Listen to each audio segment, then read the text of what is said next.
जय हिंद, जय भारत, जय वाणिज्य। मैं राघव तिवारी आप सबका एसएनडी क्लास में स्वागत करता हूं। आज हम बिजनेस स्टडी का मॉडल पेपर देखेंगे। सबसे पहले ऑब्जेक्टिव क्वेश्चन देखेंगे। आशा करते हैं सभी अच्छे होंगे। क्वेश्चन को आइए चलते हैं, क्रम में से बढ़ाते हैं। सबसे पहले बहुविकल्पी प्रश्न, ऑब्जेक्टिव क्वेश्चन।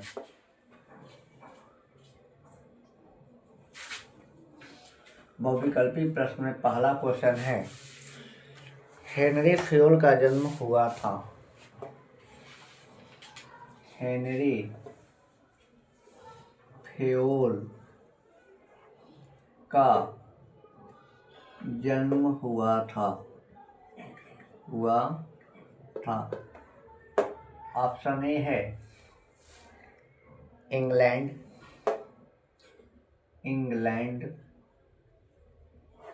ऑप्शन बी है अमेरिका में, इंग्लैंड में। बी है अमेरिका में। सी है जर्मनी में। और डी है फ्रांस में।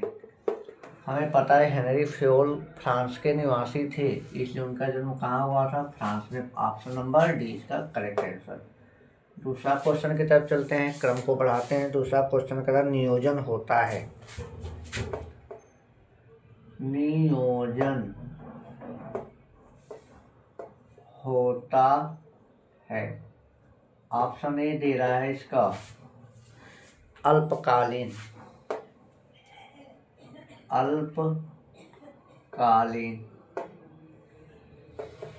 बी दे रहा है मध्यकालीन।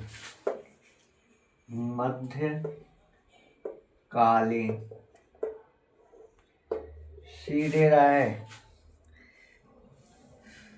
दीर्घकालीन।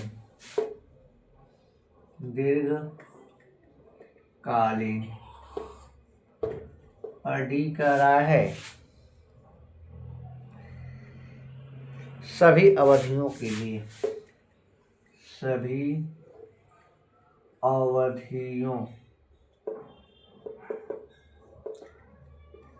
लिए। हम जानते हैं जो प्लानिंग होती है लंबे समय के लिए, हर समय में के लिए होती है, ठीक ना। तो इसलिए ऑप्शन नंबर डी सभी अवधियों के लिए, इसका ऑप्शन डी सही होगा। तीसरा क्वेश्चन कह रहा है कि उपक्रम में संगठन की स्थापना करता है। उपक्रम में संगठन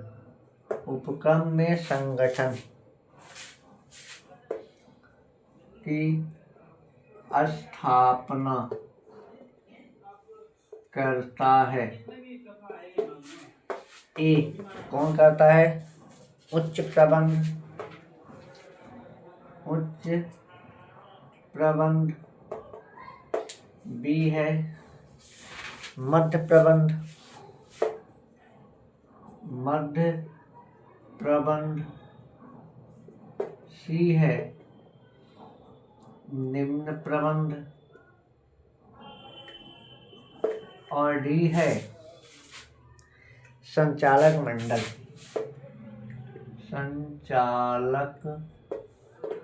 मंडल। तो हमें पता है कि किसी भी संगठन में या किसी भी उपक्रम में आपका संगठन जो ऑर्गेनाइज करता है वह उच्च प्रबंधक के द्वारा किया जाता है। Option number A correct answer होगा। क्वेश्चन नंबर 4 कह रहा है व्यावसायिक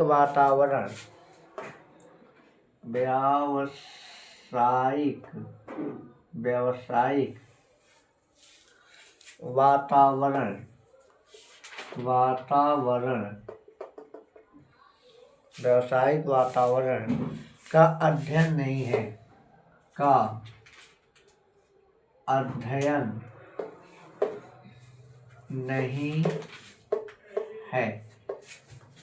ऑप्शन ए है सामाजिक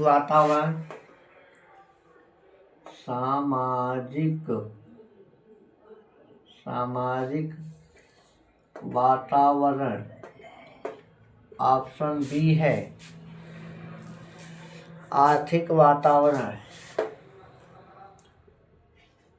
आर्थिक वातावरण।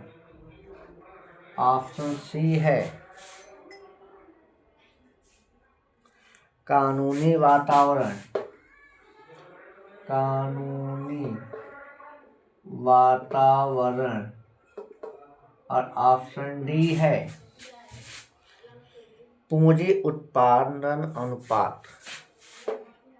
पूंजी उत्पादन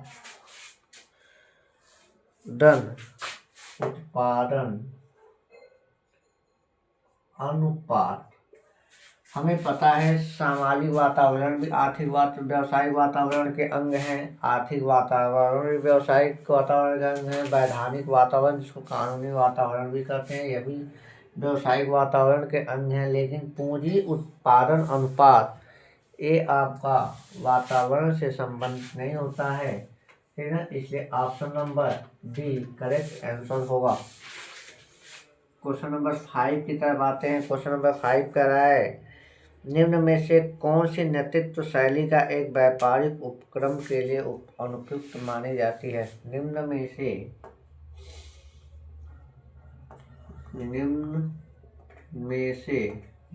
से कौन सी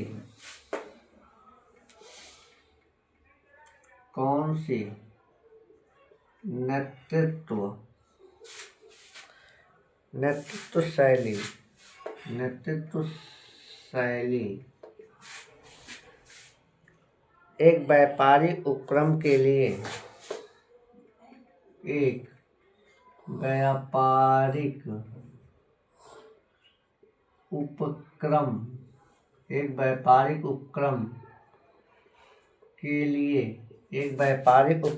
लिए अनुपयुक्त मानी जाती है।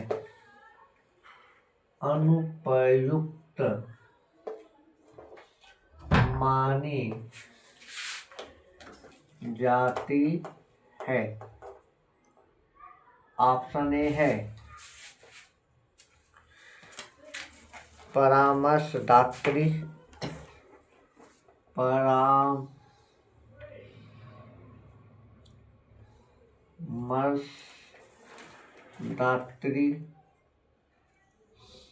ऑप्शन बी है नौकरशाही।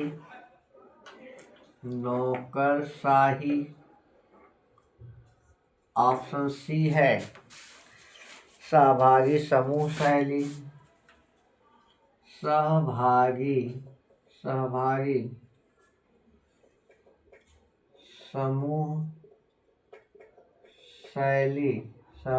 समूह शैली। और ऑप्शन डी है उपलब्धि अभिमुखी शैली। उपलब्धि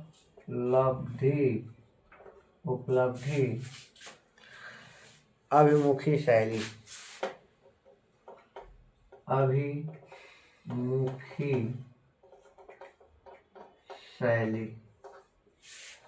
तो इस क्वेश्चन का करेक्ट आंसर होगा नौकरशाही।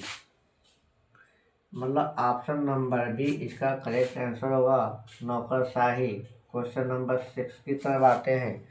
क्वेश्चन नंबर 6 कह रहा निम्न में से कौन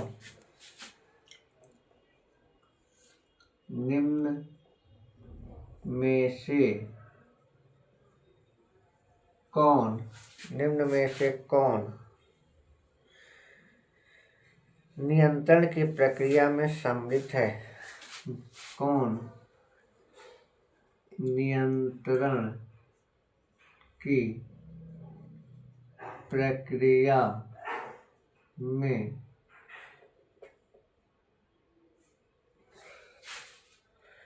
सम्मिलित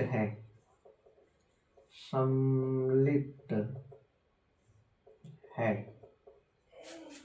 ऑप्शन ए है सम विच्छेद विश्लेषण। विच्छेद विश्लेषण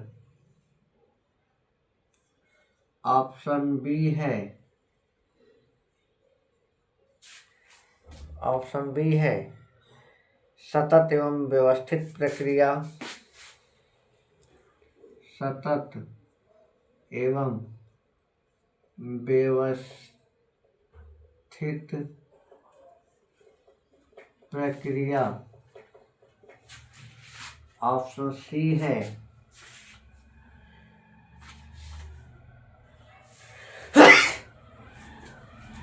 ऑप्शन सी है विचलनों का विश्लेषण। विचलनों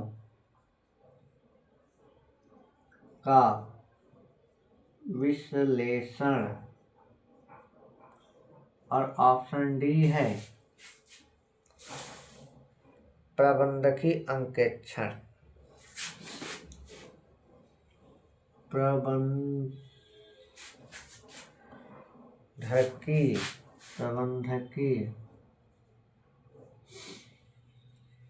अंकेक्षण। अगर इसके ऑप्शन की बात करें तो अब विचलनों का विश्लेषण आपका नियंत्रण की प्रक्रिया में शामिल किया जाता है, इसलिए ऑप्शन नंबर सी इसका करेक्ट आंसर होगा।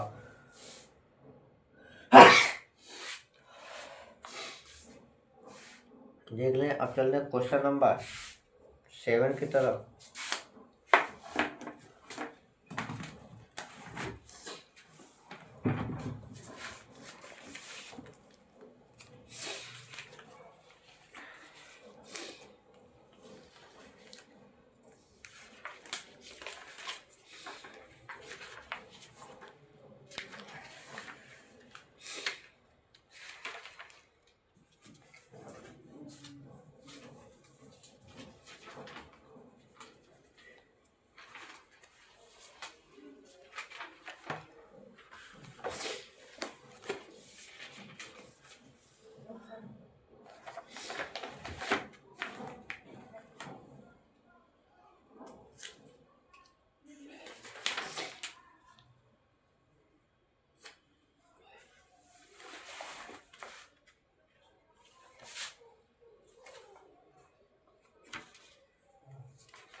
हो गया, चलते हैं अगले क्वेश्चन की तरफ।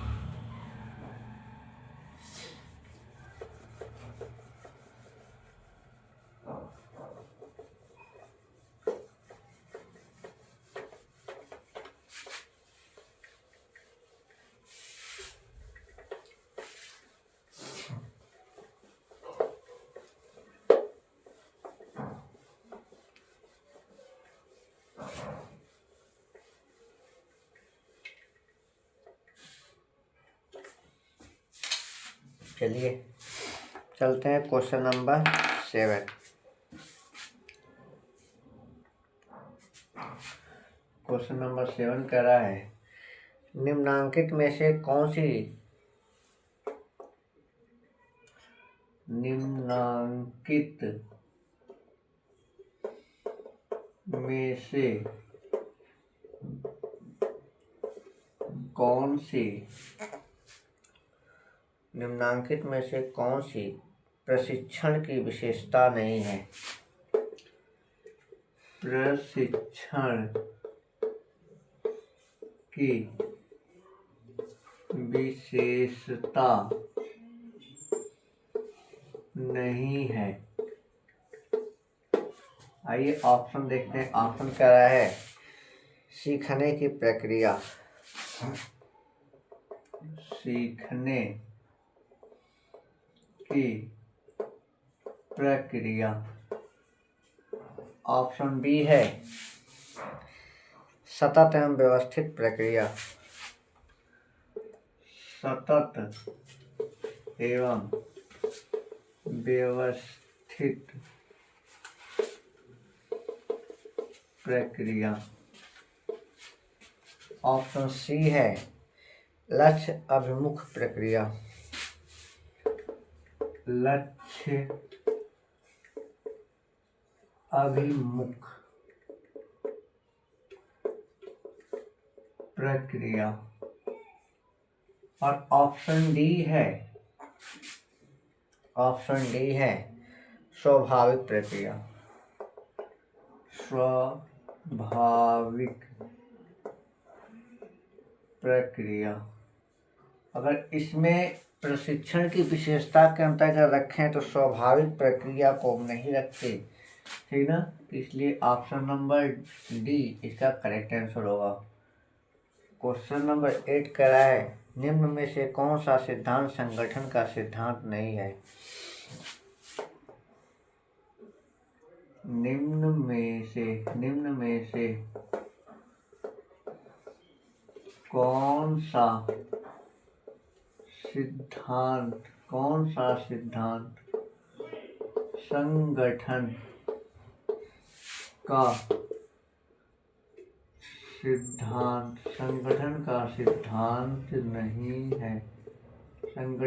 सिद्धांत नहीं है। पहला अपवाद का सिद्धांत। ऑप्शन देखते हैं। पहला है अपवाद का सिद्धांत। ऑप्शन बी है लोच का सिद्धांत,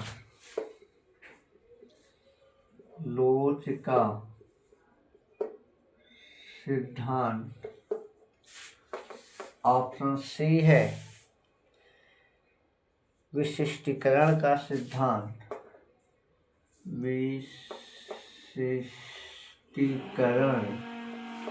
विशिष्टीकरण का सिद्धांत।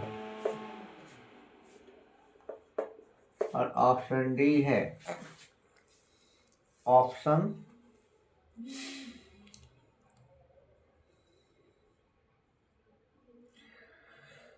है आवश्यकताओं की क्रमबद्धता का सिद्धांत। आवश्यकताओं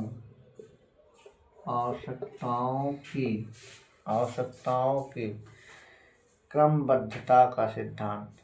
आवश्यकताओं की क्रमबद्धता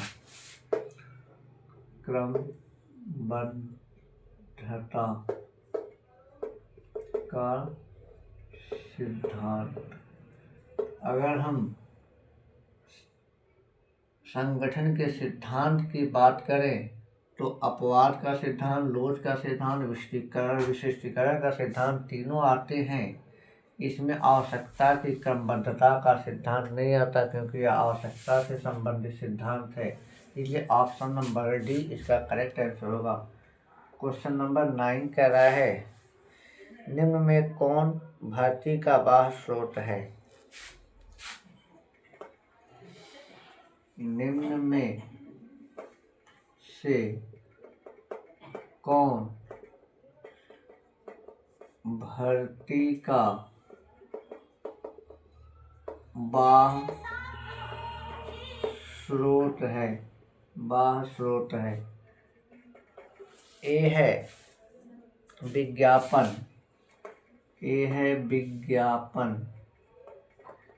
बी है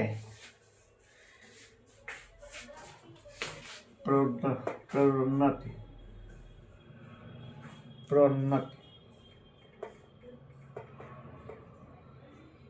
सी है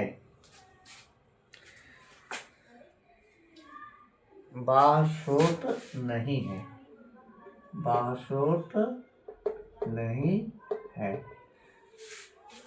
प्रोन्नति।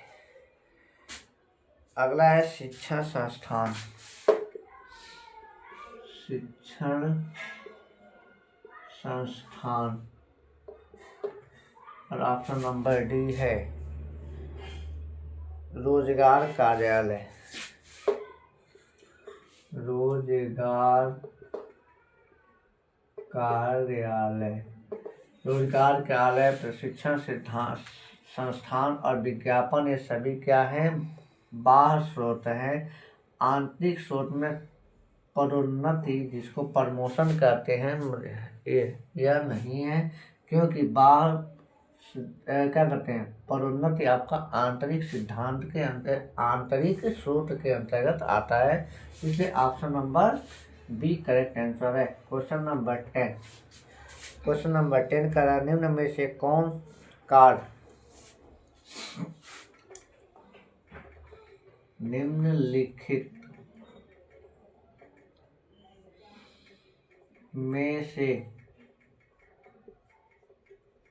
कौन कार्य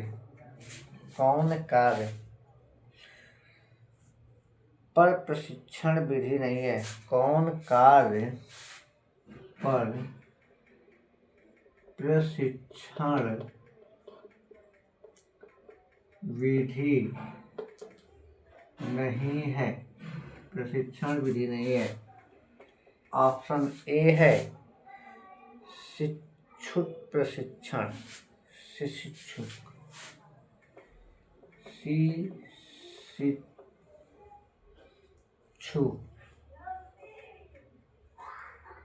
प्रशिक्षण। ऑप्शन बी है कार्य आवर्तन। कार्य आवर्तन। ऑप्शन सी है भूमिका निर्वाह पद्धति। भूमिका निर्वाह पद्धति। और ऑप्शन डी है प्रशिक्षुता प्रशिक्षण।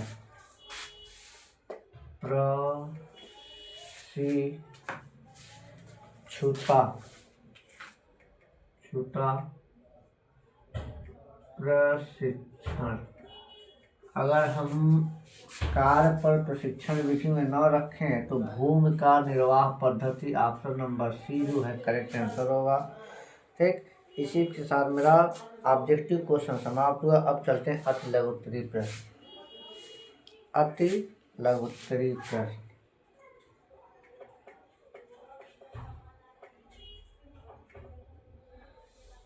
लघु उत्तरीय प्रश्न की तरफ चलते हैं।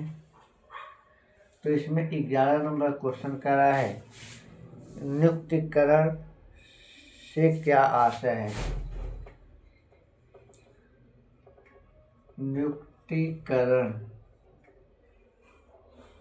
से क्या आशय है? आंसर लिखेंगे नियुक्तिकरण से आशय किसी भी संस्था में या व्यावसायिक संस्था में कर्मचारियों के रिक्त पदों को भरना और उन्हें प्रशिक्षण देना, ठीक ना, देने की प्रक्रिया है क्या कहलाता है? नियुक्तिकरण कहलाता है। आइए इसको हम लिख लेते हैं।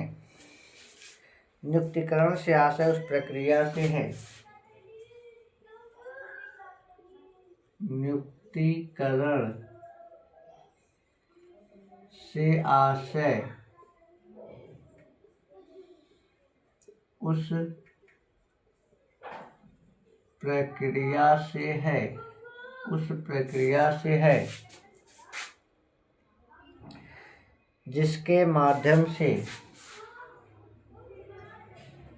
जिसके माध्यम से किसी व्यावसायिक संगठन में किसी व्यावसायिक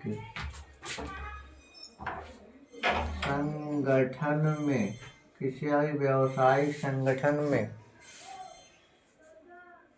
रिक्त पदों को भरने के लिए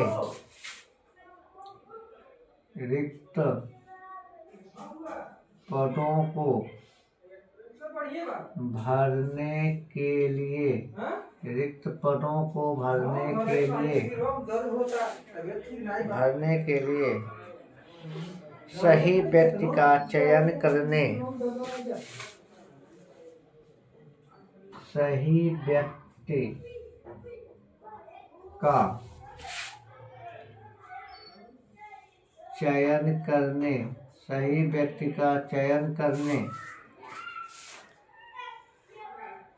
उनकी नियुक्ति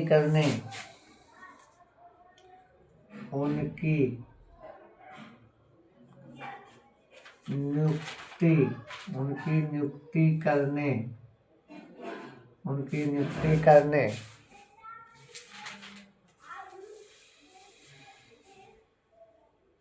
उन्हें प्रशिक्षण देने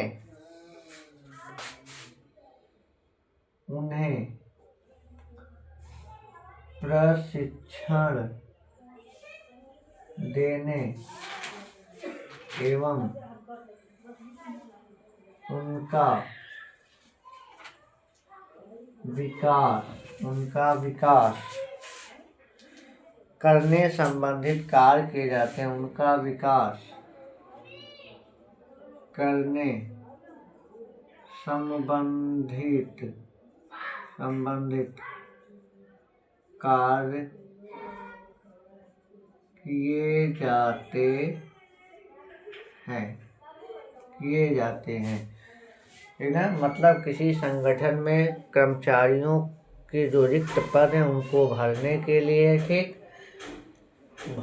लिए सही व्यक्ति का चुनाव करना, उन्हें प्रशिक्षण देना और क्या कहते हैं, उनकी नियुक्ति करना, उन्हें प्रशिक्षण देना तथा उनके विकास से संबंधित कार्यों को समझाना और काम कराने की प्रक्रिया क्या कहलाती है? नियुक्तिकरण कहलाती है। अब आते हैं क्वेश्चन नंबर 12, इसको देख लीजिए एक बार।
क्वेश्चन नंबर 12 देखिए, कह रहा है भर्ती के आंतरिक स्रोत को अधिक किफायती क्यों माना गया है।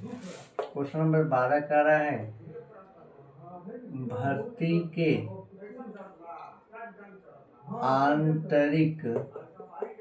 आंतरिक स्रोत को अधिक किफायती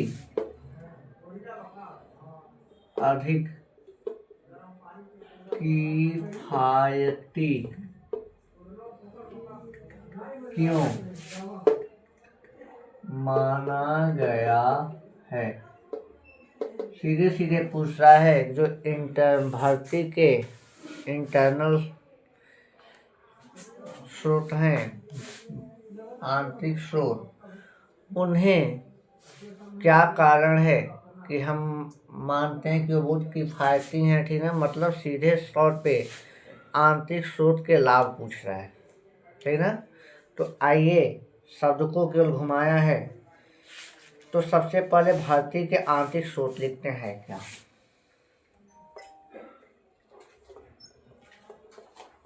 भर्ती के आंतरिक स्रोत से आशय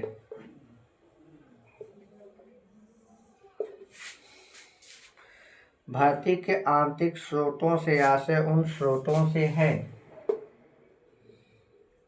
भर्ती के आंतरिक स्रोतों से आशय उन स्रोतों से है, उन स्रोतों से है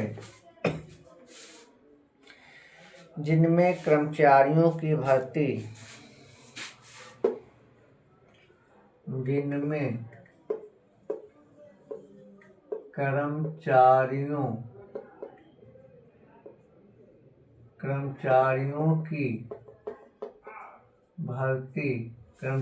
की भर्ती संस्था के अंदर कार्यरत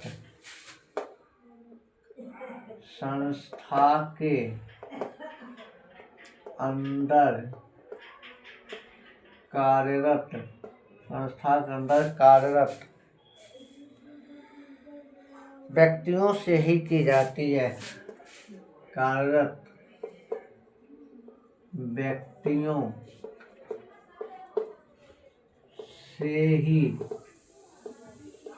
की जाती है, व्यक्तियों से ही की जाती है।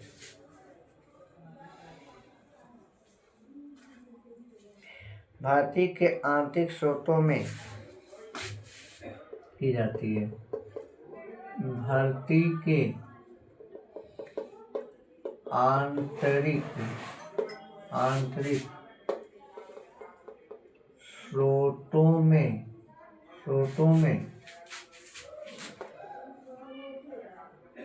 निम्न को शामिल करते हैं। पहला है हस्तांतरण, जिसको ट्रांसफर करते हैं। पहला है हस्तांतरण, जिसको हम ट्रांसफर करते हैं। ट्रांसफर मतलब एक व्यक्ति को दूसरे स्थान पर भेज देना जहाँ जगह खाली हो। अगला है पदोन्नति।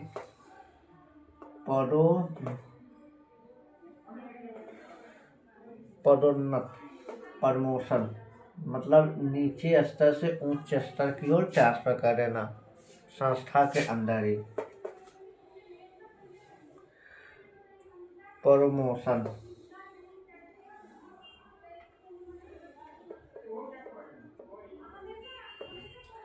तीसरा है अस्थायी अलगाव।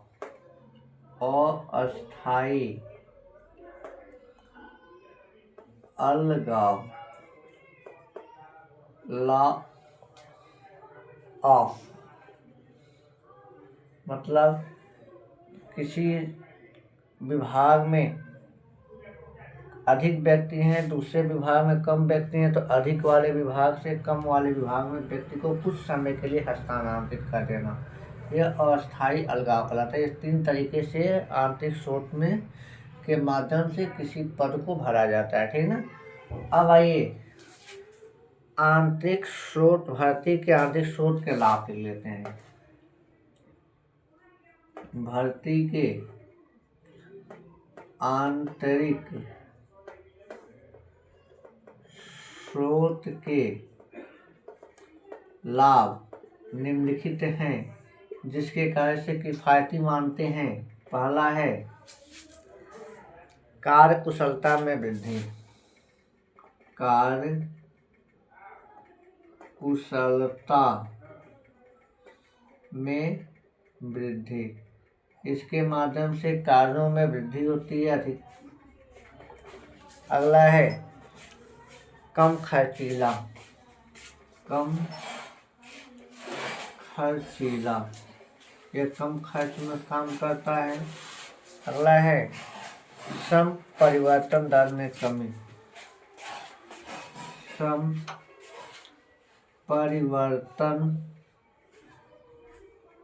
दर में कमी। ऑप्शन 4 है चयन की सुविधा। चयन की सुविधा मतलब इसके माध्यम से सही व्यक्ति का चुनाव किया जाता है। 5वां है औद्योगिक शांति। औद्योगिक शांति बाह्य व्यक्तियों को संस्था में न ले आने के कारण आंतरिक व्यक्तियों को द्वारा रिक्त स्थानों के भरने पर क्या करते हैं, कर्मचारी संतुष्ट होते हैं और इसके कारण वे काम अच्छे से करते हैं और क्या करते हैं, संस्था के अंदर शांति बनी रहती है। अब चलिए क्वेश्चन नंबर 14 की तरफ चलते हैं, 13 की तरफ चलते हैं। इसको देख लीजिए, 12 हो गया।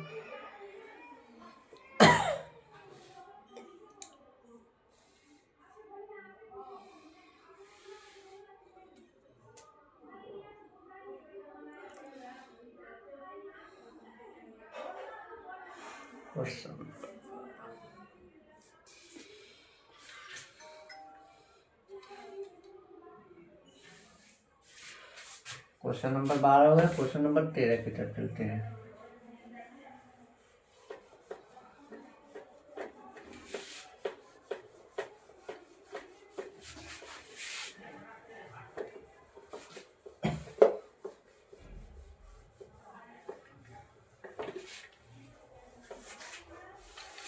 क्वेश्चन नंबर 13 कर रहा है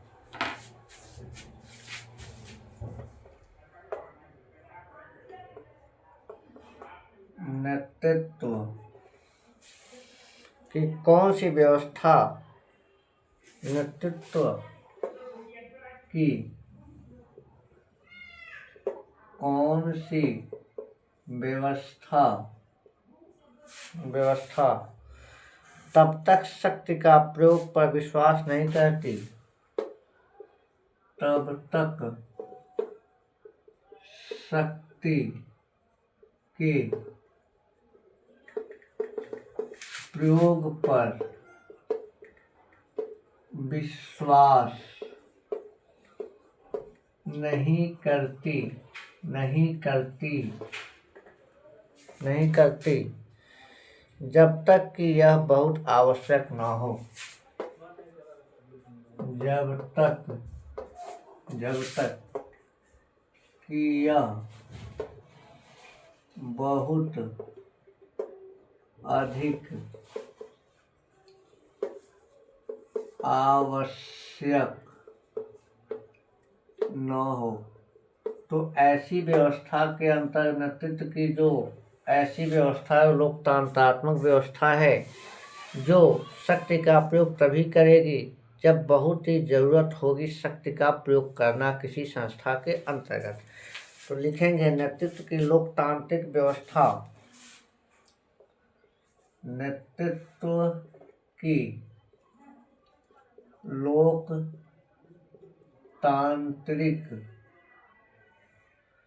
व्यवस्था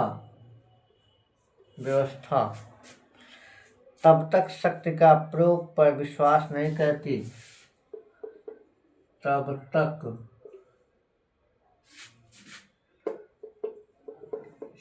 शक्ति के प्रयोग पर विश्वास नहीं करती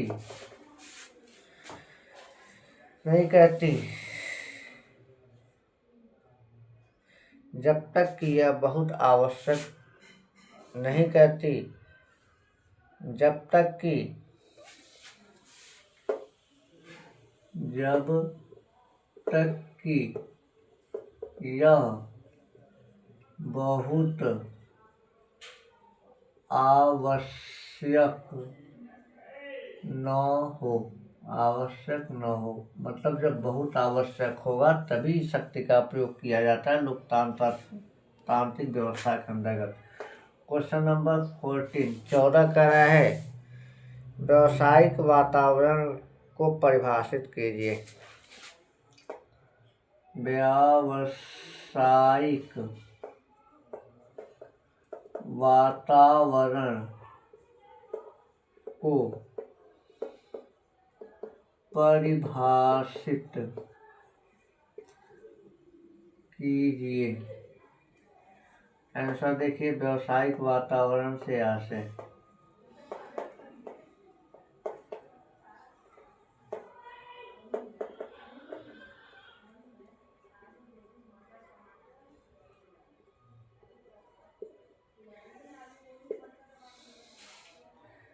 बिजनेस एनवायरनमेंट वह सभी घटक जो किसी व्यवसाय पे प्रभाव डालें वह क्या कहलाते हैं? व्यावसायिक वातावरण कहलाते हैं। आइए इसको लिख लेते हैं। व्यावसायिक वातावरण से आशय उन सभी घटकों से है। व्यावसायिक वातावरण से आशय उन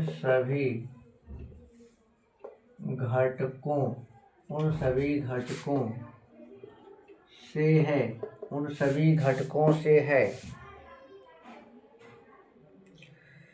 जो व्यावसायिक संगठनों को प्रभावित करते हैं।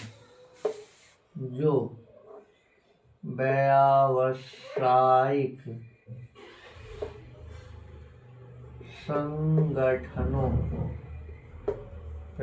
संगठनों को प्रभावित करते हैं मतलब व्यावसायिक संस्थाओं को प्रभावित करने वाले सभी घटक क्या कहलाते हैं? व्यावसायिक वातावरण कहलाते हैं। परिभाषा एक लिख लेते हैं कीथ डेविस के अनुसार। कीथ डेविस के अनुसार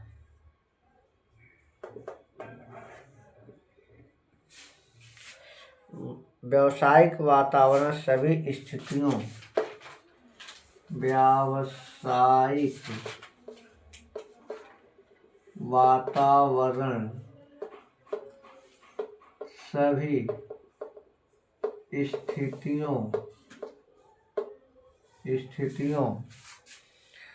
घटनाओं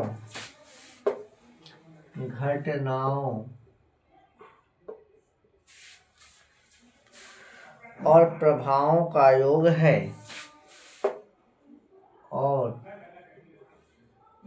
प्रभावों का योग है जो व्यवसाय के आसपास पाई जाती हैं। जो व्यवसाय के आसपास व्यवसायों के आसपास पाई जाती हैं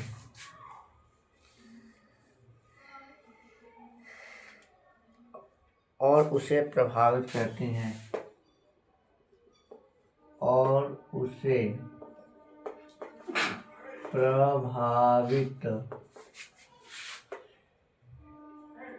ठीक है। क्वेश्चन नंबर 15 कर उपभोक्ता संरक्षण अधिनियम के अंतर्गत उपभोक्ता संरक्षण अधिनियम के अंतर्गत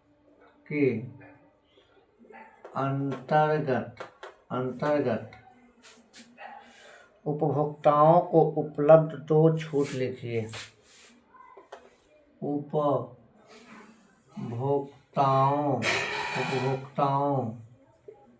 को उपभोक्ताओं को उपलब्ध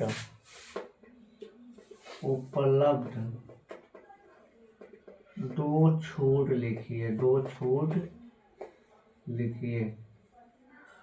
उपभोक्ता संरक्षण अधिनियम 2019 के अंतर्गत कौन से प्रावधान हैं जिस प्रावधान के अंतर्गत उपभोक्ताओं को राहत दिया गया है और कौन कौन से राहत दिए गए, उस राहत के बारे में से केवल 2 पूछा है। हम सारे लिख देते हैं। सबसे पहले 2 पूछा है, क्या क्या है, हेडिंग डालते हैं आंसर के रूप में। उपभोक्ता संरक्षण अधिनियम के अंतर्गत उपभोक्ताओं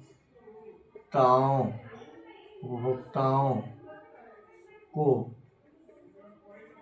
मिली राहत या छूट। और कौन सी छूट है, कौन पहला है दोषों को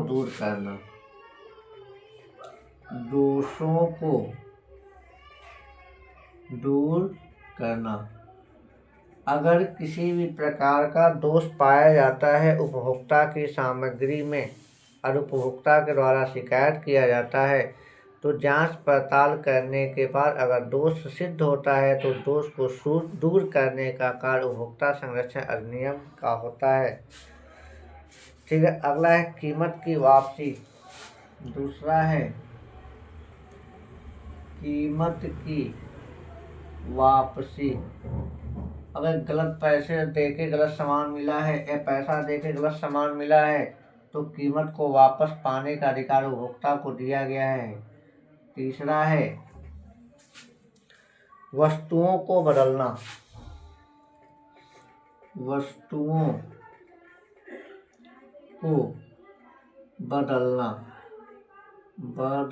अगर उपभोक्ता पैसा नहीं लेना चाहता है, वस्तु बदलना चाहता है, तो वस्तु को बदलने का अधिकार भी दिया गया है आपके उपभोक्ता संरक्षण अधिनियम में। बदलना।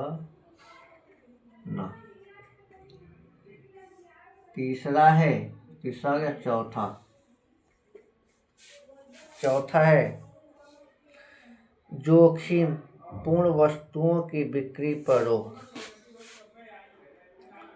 जोखिम पूर्ण वस्तुओं की बिक्री पर रोक। मतलब वे वस्तुएं जो जोखिम से भरी हैं उनके बेचने पर रोक लगाता है उपभोक्ता संरक्षण अधिनियम उपभोक्ताओं के लिए। 5वां है क्षतिपूर्ति का भुगतान।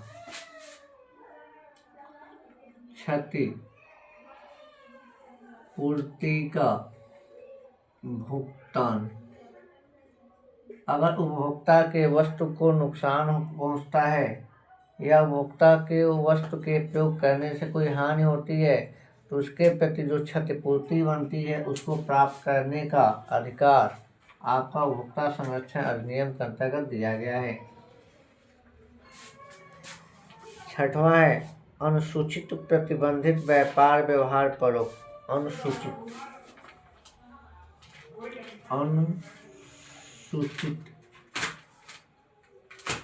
अनुसूचित प्रतिबंधित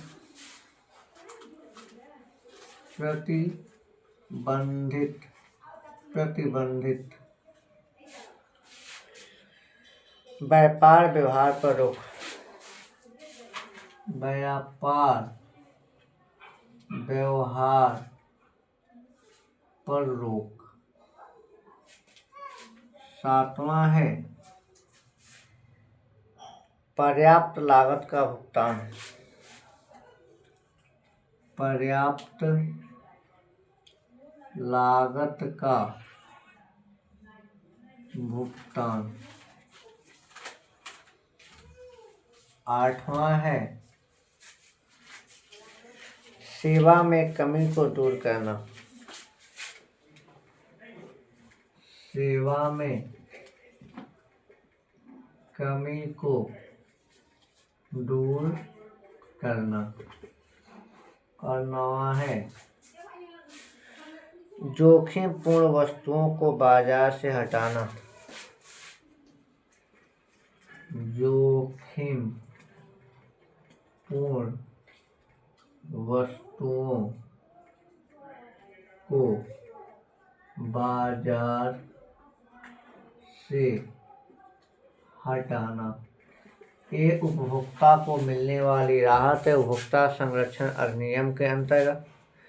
इस तरह से क्वेश्चन लगे। अगले वेरी शॉर्ट क्वेश्चन के साथ अगले वीडियो में मिलते हैं। तब तक के लिए जय हिंद, जय भारत, जय वाणिज्य।